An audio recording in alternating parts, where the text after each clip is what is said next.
শবে বরাতে আজকে বাড়ির সবার জন্য বুটের হালুয়া, সাথে রুটি, গাজরের হালুয়া, সুজির হালুয়া, গরুর মাংস সবকিছু রান্না বান্না করলাম। সকাল সকাল উঠে আজকে রান্নাঘরে চলে আসছি। অনেক রকমের হালুয়া বানাবো, রুটি বানাবো, গরুর মাংস রান্না করব। ছোটবেলা থেকেই দেখে আসতেছি শবে বরাতে আমার মা সব সময় হালুয়া রুটি করে। আমার শ্বশুর বাড়িতেও সেম ভাবে আয়োজন করা হয় প্রত্যেক বছর। বিয়ের পর থেকে প্রত্যেক বছর শবে বরাতে আমি সবার জন্য 2-3 রকম হালুয়া বানাই। আজকেও 3 রকম হালুয়া বানাবো। প্রথমে আমি গাজর গ্রেট করে নিছি, সেগুলো একটু ঘিয়ের মধ্যে ভেজে নিচ্ছি। গাজরের হালুয়া বানানো খুবই সহজ, তবে খেতে অনেক মজা। আমার কাছে তো বেশ ভালো লাগে, আমার ফেভারিট বলতে পারো। এক এক করে আমি সব রকমের হালুয়া বানাবো। গাজরের হালুয়াটা দেখো কত ইজিলি বানিয়ে ফেললাম। দুধটা অ্যাড করে আমি কিছুক্ষণ ঢেকে রাখলাম যাতে গাজরগুলো সুন্দরভাবে সিদ্ধ হয়ে যায়। হালুয়া রুটি দিয়ে খেতেও খুব ভালো লাগে, আর আমার এমনিও গাজরের হালুয়া অনেক পছন্দ। দুধটা শুকিয়ে নিয়ে তার মধ্যে আমি পরিমাণ মতো চিনি দিয়ে দিলাম, আর চিনি দেওয়ার পর আবার একটু লিকুইড টাইপ হয়ে যায়। আরেকবার শুকিয়ে নিয়ে আমি উপর দিয়ে দিলাম লাস্ট ইনগ্রেডিয়েন্ট, যেটা হচ্ছে গুঁড়া দুধ।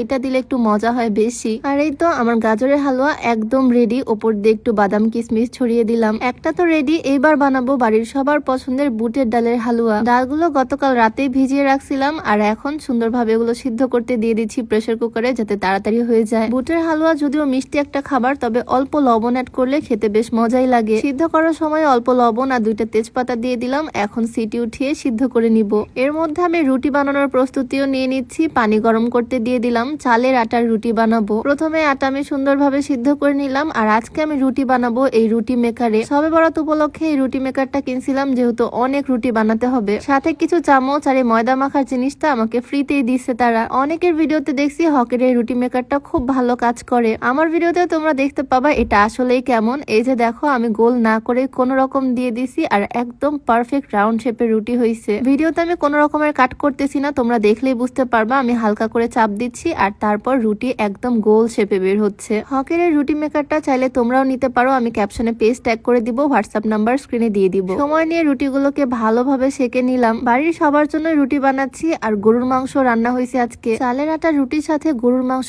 খুব ভালো জমে। এদিকে আমার বুটের ডালগুলো সুন্দরভাবে সিদ্ধ হয়ে গেছে, একদম মোমের মতো সিদ্ধ হয়ে গেছে। সুন্দর করে এখন ব্লেন্ড করে নিলাম। চাইলে পাটায় বেটেও নেওয়া যাবে, বাট আমি সহজ উপায়ে ব্লেন্ড করে নিলাম। কড়াইয়ের মধ্যে ঘি দিয়ে আমি ডালের পেস্টটা দিয়ে দিলাম। এই হালুয়া বানানোর প্রসেসিংটা যদিও খুবই সহজ, তবে কষ্ট হয় অনেক। নাড়তে নাড়তে একদম হাত ব্যথা হয়ে যায়। এর মধ্যে আমি এলাচ, দারচিনি, তেজপাতাও অ্যাড করছি, আর তারপর খানিকটা লিকুইড দুধের মধ্যে দিয়ে দিলাম। দুধের সাথে আরো একবার ভালোভাবে মিক্স করে নিলাম। আগে তো আমি প্রত্যেক বছর শবে বরাতের জন্য ওয়েট করতাম কখন আম্মু এই বুটের ডালের হালুয়াটা বানিয়ে দিবে। অনবরত নাড়তে নাড়তে যখন অনেকটা শুকিয়ে আসছে, তার মধ্যে আমি পরিমাণ মতো চিনি অ্যাড করলাম। আবারও নেড়ে চেড়ে কমপ্লিট করে তারপর এখন প্লেটে নামাচ্ছি। এখন আমার সুজির হালুয়া বানানো বাকি। ভিডিওর মাঝে একটু বলতে চাই, তোমরা যারা কোনোভাবে খাওয়া দাওয়া কমাতে পারতেছো না, ওজন কমাতে পারতেছো না, তোমরা চাইলে এই হার্বাল স্লিমিং টিটা ট্রাই করতে পারো। এইটা তোমার ওজন তো কমাবেই, সাথে গ্যাস্ট্রিকের সমস্যাটাকেও দূর করবে ইনশাল্লাহ। এটা তোমরা বিউটি বাই লিম ফেসবুক পেজ থেকে পাবা। পেজটা ডেসক্রিপশনে মেনশন করে দেওয়া থাকবে, হোয়াটসঅ্যাপ নাম্বার স্ক্রিনে দেওয়া থাকবে। যাই হোক, এদিকে আমার বুটের ডালের হালুয়া কিন্তু